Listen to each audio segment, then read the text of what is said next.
cotation et annotation en élévation et en couple. Donc encore une fois ici, pour éviter de perdre trop de temps et de faire des capsules interminables, j'ai déjà procédé à la cotation et à l'annotation de mes élévations, en fait d'une élévation. Et je vais commenter plutôt que de tout faire en direct en même temps que je vous parle, donc par souci d'efficacité. Donc mon élévation est ici. Je vais procéder à la cotation et je vais placer quelques annotations. Bon, à ce moment-ci, j'avais déjà placé mes étiquettes pour mes fenêtres. J'avais déjà aussi procédé à ma cotation pour faire mon tableau de fenêtre directement sur mes élévations de bâtiment. Donc, il y a déjà une capsule vidéo à ce sujet-là. Donc, on va placer les autres éléments. Il n'y a pas grand-chose, vous allez voir. Donc, les cotes sont ici. Je vais éviter de coter les dimensions horizontales sur mes élévations. Pour la simple et bonne raison que ces informations-là sont déjà données en plan. Donc, les cotes horizontales sont données en plan. En plan, je ne peux donner que des cotes horizontales. Je ne peux pas donner de cotes verticales. Bon, les éléments, les informations sur les éléments verticaux vont se faire par des notes comme ça ou des niveaux. Mais sinon, c'est impossible de coter les hauteurs.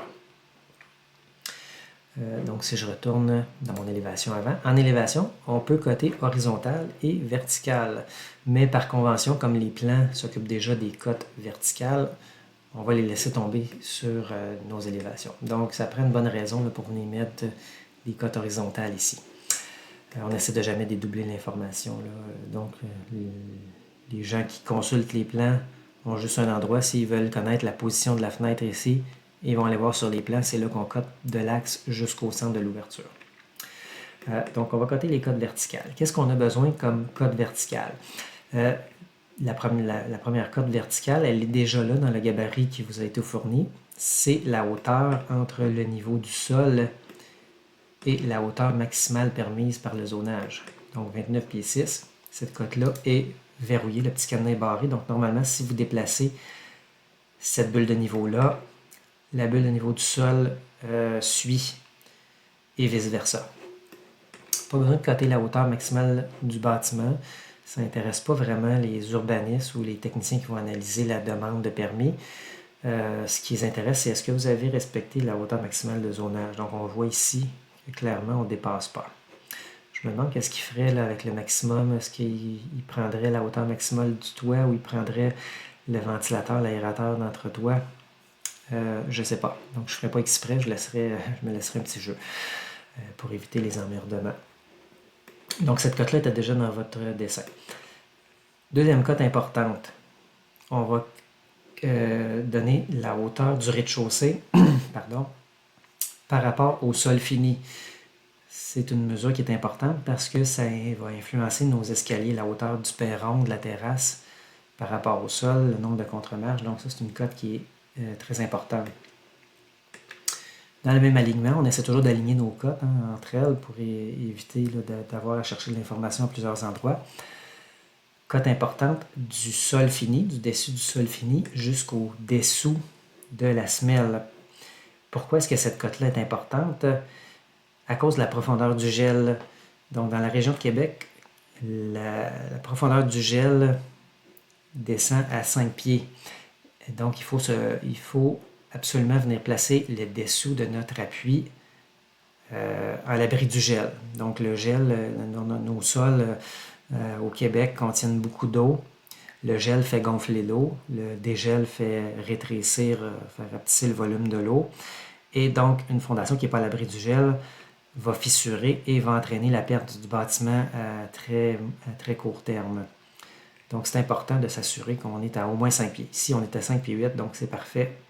On est bien placé à l'abri du gel. Bon, j'imagine que ces valeurs-là vont changer avec l'histoire des réchauffements climatiques. Bon, ironiquement, ça pourrait faire entrer le gel plus profond. Donc, le gel ne disparaîtra pas du jour au lendemain. Mais ce qui risque de disparaître, c'est la couche de neige. Donc la couche de neige pourrait disparaître. On pourrait avoir une neige au mois de janvier qui fond complètement à cause qu'il y a un redoux. Et ensuite de ça, les grands gels prennent, là, les grands froids reprennent, et en fait, le gel pourrait descendre plus bas. Donc, cette valeur-là pourrait être revue à la baisse, mais à la hausse aussi. Donc, le futur nous le dira. Troisième ligne de cote qui est importante, c'est mes niveaux de plancher, mes niveaux plancher à plancher, donc les hauteurs libres dans mon bâtiment, et les épaisseurs de plancher. Donc 8 pieds. Normalement, ça devrait vous donner 8 pieds, 8 pieds, 8 pieds à chaque étage et 14 pouces et demi d'épaisseur de plancher. Ce qui est en dehors de ça ne nous intéresse pas vraiment.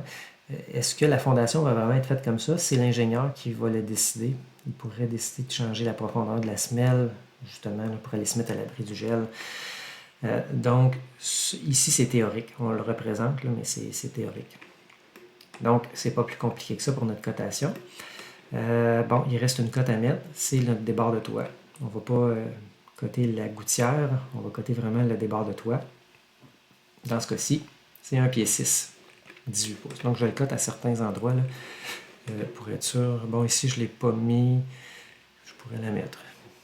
Je ne l'ai pas mis parce qu'elle est en compétition avec la gouttière. On va voir ce que ça donne. Donc, je clique d'ici à ici, 1 pied 6. Ça fait bien. Note spécifique, mon aérateur d'entretoit. Donc, encore une fois, je m'en vais dans Annoter, Texte. Je choisis la ligne de repère à 2 segments. Clic, en lettres majuscules, aérateur d'entretoit. Sur cette façade-là, je ne vois pas les vents de plomberie, mais j'indiquerais, si on le voyait, j'indiquerais évent de plomberie. Donc, pour ma note spécifique. Ensuite de ça, les notes, les compositions type. Donc, pourquoi est-ce que c'est important? Ça réfère à notre coupe de mur et ça nous indique ce qui est important dans les élévations, c'est pas toute la composition type du mur, mais ce qui est important, c'est le matériau de revêtement. Donc, ça va intéresser le technicien qui va analyser la demande de permis. Quel matériau est installé? Là, on le voit, là, on comprend que c'est du claim, mais est-ce que c'est du bois, du fibrociment? Du Maybec, par exemple, le terme échappe, le vinyle. Donc, on voit que c'est des planches à clin, mais quelle nature? Donc, on va référer à notre coupe de mur. Même chose pour notre brique. Donc, cette étiquette-là, s'il n'est pas encore chargé dans votre projet, donc si vous essayez de placer une étiquette, Revit va vous dire qu'il n'y a aucune étiquette de mur qui a été chargée. Donc, pour la charger, on s'en va dans Insérer, Charger la famille, et on tape Étiquette de mur. C'est celle du milieu. Ici, on clique dessus, on la charge.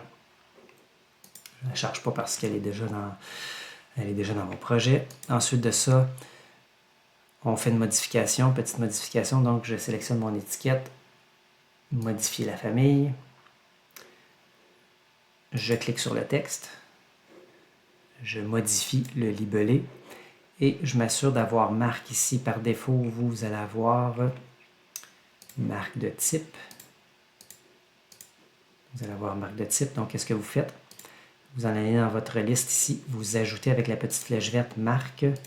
Vous retirez avec la petite flèche rouge marque de type. Vous approuvez. Là, moi, je viens d'annuler parce que moi, j'ai déjà fait cette modification-là dans mon projet. Donc, vous faites accepter. Charger dans le projet. Et donc, vous avez votre étiquette ici. Si vous avez fait l'étape de la cotation des plans précédemment, c'est déjà fait. Vous pouvez déjà commencer à étiqueter. Donc là, vous placez votre étiquette et vous pouvez modifier. Donc, moi, dans mon cas, la maçonnerie, c'est M1. Et dans mon cas, le parement léger, c'est M2 ici. Il ne voudra pas étiqueter le toit. Quand vous allez essayer de mettre une étiquette sur le toit, on est en train de tricher un peu. On ne devrait pas faire ça de cette manière-là. Là, on réfère à des dessins AutoCAD. Donc, normalement, toutes les informations devraient se trouver dans Revit, mais dans notre cas, on triche un peu, là, étant donné qu'on ne maîtrise pas complètement Revit encore. Donc, à noter, si je fais une étiquette ici, il ne voudra pas, il va me dire aucune étiquette chargée pour le toit. Et j'ai cherché des étiquettes de toit, j'en ai pas trouvé. Donc, qu'est-ce que je fais? Je clique sur mon étiquette ici. Oups, je suis en train d'étiqueter d'autres choses. Modifier. Je clique sur mon étiquette. Je fais une copie. J'amène ma copie ici. Je l'ai mis ici, vous voyez.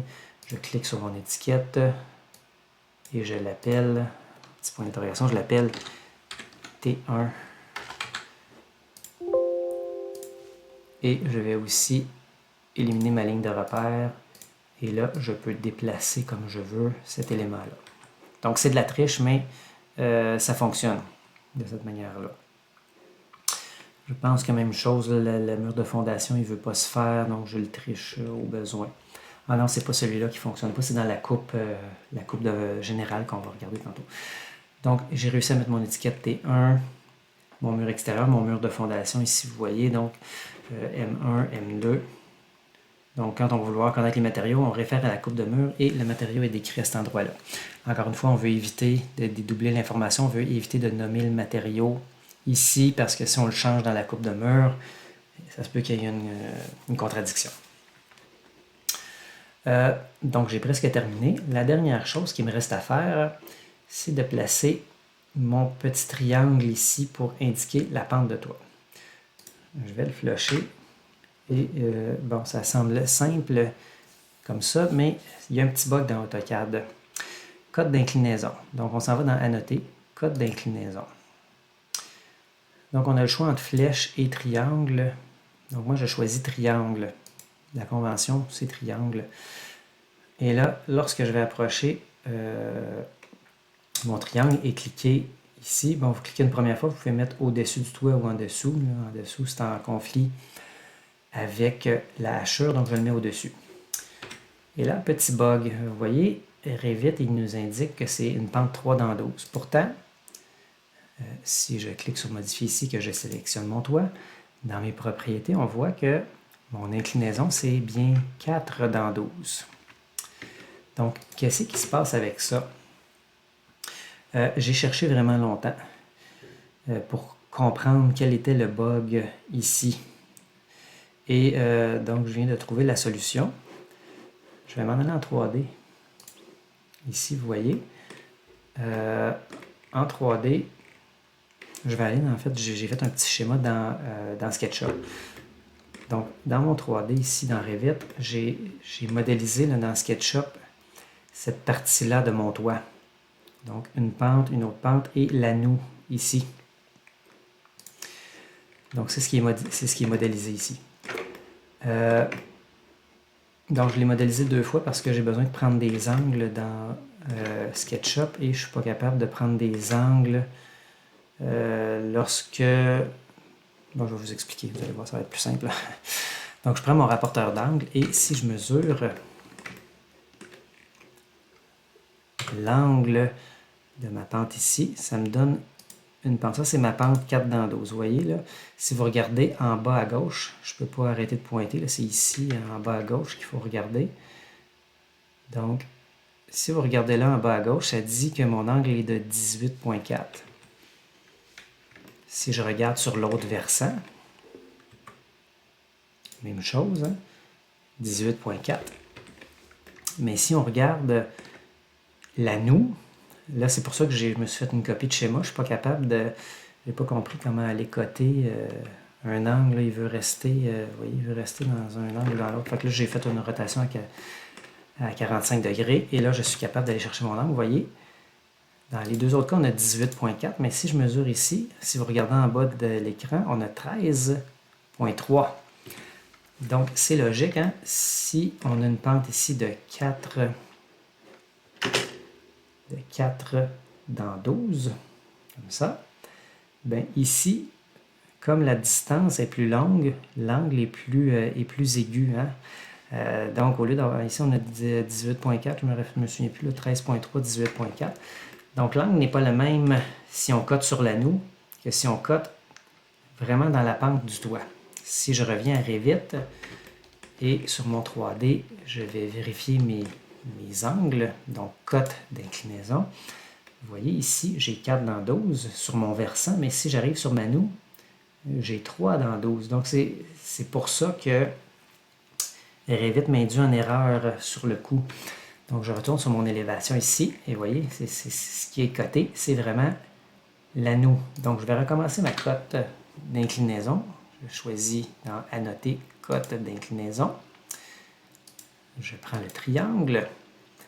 Quand je le mets sur ma pente, il me donne 3 dans 12. C'est pas ça que je veux. Donc là, qu'est-ce que je vais faire? Je vais appuyer sur Tab. Quand Revit, quand on cote, qu'on essaie de faire une sélection d'éléments, que Revit ne sélectionne pas l'élément qu'on veut, on va appuyer sur Tab. Et là, donc, il choisit ma noue, puis il me dit 3 dans 12. Donc, si je fais sur Tab, maintenant, vous voyez, là, il prend vraiment ma pente qui est derrière. Donc, Tab, vous voyez, je peux changer comme ça. Donc, 3 dans 12, c'est pas ce que je veux. Je fais Tab, 4 dans 12, c'est parfait. Je pointe vers le haut, et voilà. Donc, je vous laisse imaginer combien de temps ça m'a pris à comprendre le pourquoi du comment qui ne me donnait pas le bon angle ici. Donc, j'ai fini par comprendre, et donc voilà, j'ai réussi à mettre mon bon symbole d'inclinaison ici. Donc, ça complète la cotation et la notation pour mes élévations. Maintenant, je vais aller faire cotation et élévation pour ma coupe générale. Donc là, j'ai fait une coupe, vous comprenez que, c'est-à-dire j'ai fait une élévation, vous comprenez que vous avez toutes les élévations à faire par le même procédé. Maintenant, pour faire la coupe, je vais coter les mêmes choses. Donc, la distance entre le sol et le dessous de la fondation pour se mettre à l'abri du gel, la distance entre le sol fini et le rez-de-chaussée, l'escalier, la hauteur de zonage, les hauteurs, plancher à plafond et les épaisseurs de plancher. Note spécifique, donc mon évent de plomberie ici, aérateur d'entretoit ici. Ma cote d'inclinaison, ici, elle devrait fonctionner. Hein. Il n'y a pas la conflit avec la noue. Donc, vous voyez, ici, il fonctionne directement entre 4 dans 12. Et donc, ensuite, il nous reste à identifier nos compositions type. Si vous pointez sur le mur, il va vouloir le pointer, il va vouloir le coter parce que, c'est-à-dire étiquette partie catégorie, c'est un mur. Fait que là, il va vous mettre la cote avec un point d'interrogation. Vous avez juste à remplacer par votre fondation, la composition type qui apparaît sur votre coupe de mur. Ici, ça va fonctionner aussi. Donc M1, moi, c'est bien M1. Et de l'autre côté, mon mur extérieur, c'est M2. Donc normalement, Revit se rappelle de ça. Maintenant, si j'essaie de coter mon plancher, il va me dire pas d'étiquette de sol. Comme pour le toit, je n'ai pas réussi à trouver d'étiquette de sol. Donc, pas d'étiquette de sol, pas d'étiquette de toit. Tout ce que j'ai à faire, c'est de prendre n'importe quelle étiquette, de le copier. Ici. Je le renomme P1.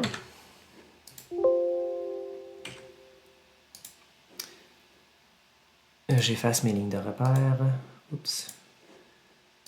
Je supprime mes lignes de repère. Ici, j'avais fait une erreur. Ce n'est pas F1, c'est P1. Composition type de plancher P1. Donc ici et ici, c'est du plancher P1. Je copie. La dalle, c'est du D1.